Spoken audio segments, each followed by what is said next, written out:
Welcome to Logos and the Machine, where ancient wisdom and modern technology converge. If you enjoy what we do, please like and comment. We hope to earn your subscription to help spread the word.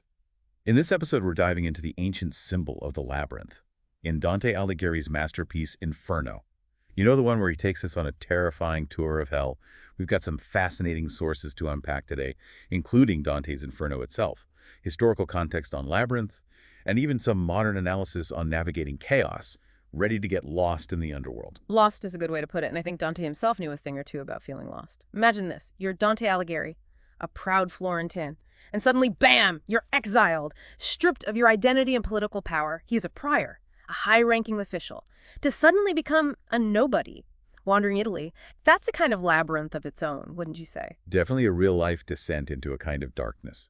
And that feeling permeates Inferno, doesn't it? Even though there's no literal labyrinth in the poem, the entire journey feels labyrinthine. Precisely. He's lost in a dark wood, then descends through the circles of hell.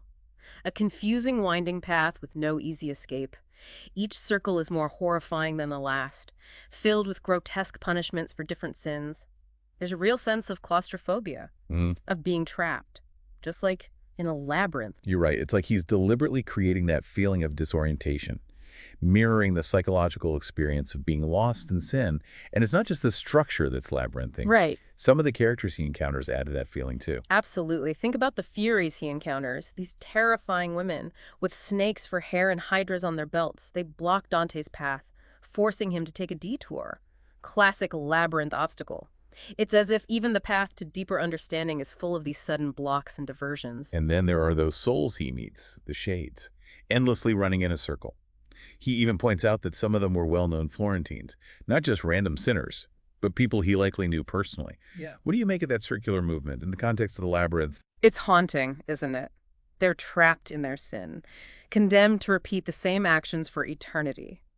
If the labyrinth represents a journey, their circular motion represents a complete lack of progress, a total failure to navigate towards anything meaningful.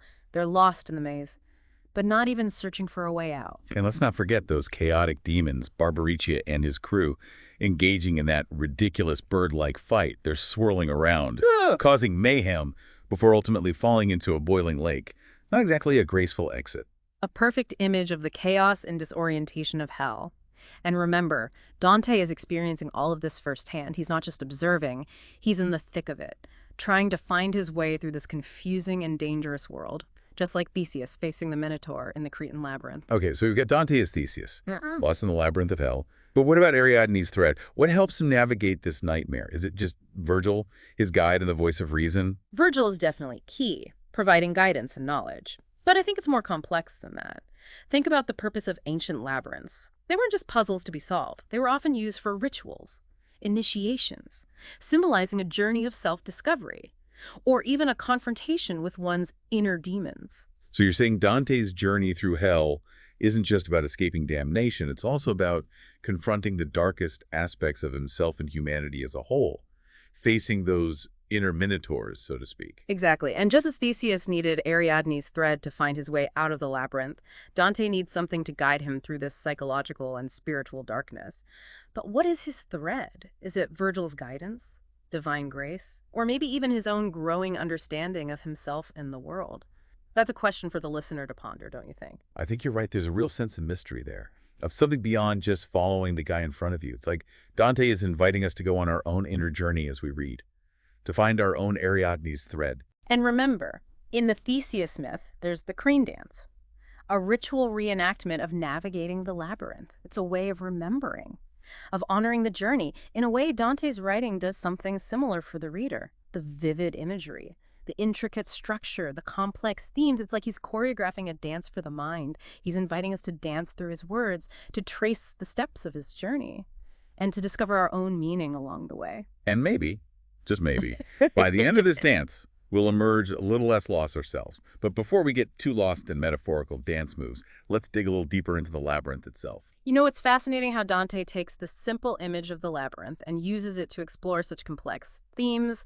Sin, punishment, redemption, they're all woven into the very fabric of the poem, and he does it with such precision and artistry. It's not just a random descent into chaos, there's a structure, a hierarchy, a sense of order within the disorder. You're right, he doesn't just dump us in hell and say, figure it out. He creates these distinct circles, each representing a different category of sin. It's like those maps of hell you sometimes see with all the different levels and punishments laid out, a giant spiraling maze with no apparent exits. Exactly. And as Dante descends deeper into hell, the sins become more severe, the punishments more gruesome. It's a terrifying vision of the consequences of straying from the path of righteousness. But it's also a reminder that not all sins are created equal. There's a hierarchy to evil, a kind of moral calculus that Dante is exploring. And he's not afraid to get specific, as he names names, calling out real people from his own time, popes, politicians, even other poets. It's like he's holding up a mirror to his own society, exposing its corruption and hypocrisy. He was definitely not winning any popularity contests with that move, but it's what makes the poem so compelling, so dangerous. You can almost feel the heat of his anger, his frustration with the state of the world, and it forces us to ask ourselves, where would I fit in this labyrinth of sin? Which circle would I be condemned to? It's a sobering thought for sure. But amidst all this darkness and despair, there's also this glimmer of hope, wouldn't you say? A sense that even in the depths of hell, redemption is still possible. Absolutely. Remember, Dante himself is a pilgrim, a lost soul seeking his way back to the light, and his journey through hell with all its horrors and trials is ultimately a journey towards self-awareness, repentance, and ultimately a return to the divine. And it's not just Dante. Even some of the souls he encounters seem to cling to a shred of hope, a belief that their suffering has meaning, that they might eventually find their way out of the maze. It's like they're recognizing their own errors, understanding the consequences of their actions, but still clinging to a glimmer of possibility. And perhaps that's the most human element of all the capacity for hope, even in the face of unimaginable darkness. Speaking of humanity, one of the things that always struck me about Inferno is Dante's decision to write it not in the traditional Latin, but in the vernacular Italian, the language of the people, not the elite. Why do you think he made that choice? It was a bold move, a real break from tradition. I think it speaks to Dante's belief in the universality of the human experience. He's not writing just for scholars or theologians. He's writing for everyone, inviting them to enter the labyrinth with him, to confront the darkness within themselves, and to seek the light. And maybe, just maybe, he believed that by using the language of everyday life, he could make this complex and often terrifying journey a little bit more accessible, a little bit more relatable. Perhaps, but let's not forget that the journey itself is still fraught with peril. Dante doesn't shy away from the grotesque, the horrifying, the viscerally disturbing.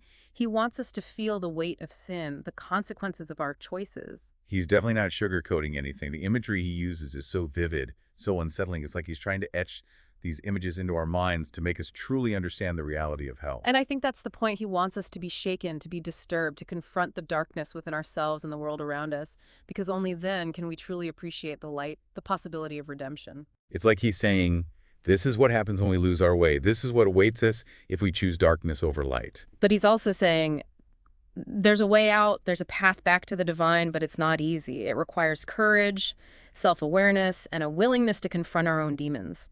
So how do we find that path?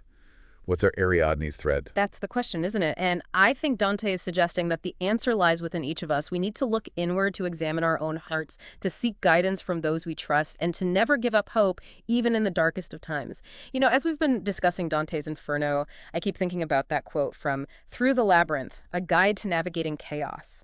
It says, from within the labyrinth, the view is extremely restricted and confusing, while from above, one discovers a supreme artistry and order. The labyrinth is a paradox that simultaneously incorporates chaos and order. Doesn't that perfectly capture the essence of Dante's work? It really does. It's like he's deliberately creating this sense of claustrophobia, of disorientation, to mirror the experience of being lost in sin. But at the same time, there's this underlying structure, this intricate design that suggests a higher purpose, a divine order. Exactly. And that's what makes Dante's Inferno so much more than just a gruesome horror story. It's a philosophical exploration, a psychological journey, a spiritual quest.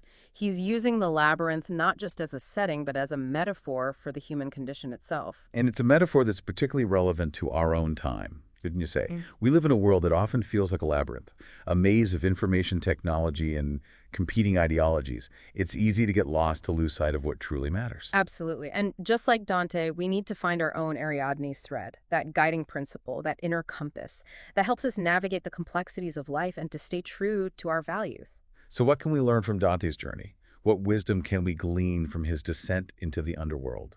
Well, I think one of the most important lessons is that we're all capable of both great good and great evil. Dante encounters souls from all walks of life in hell: popes, kings, poets, ordinary people. He's showing us that no one is immune to the temptations of sin, that we all have the potential to lose our way.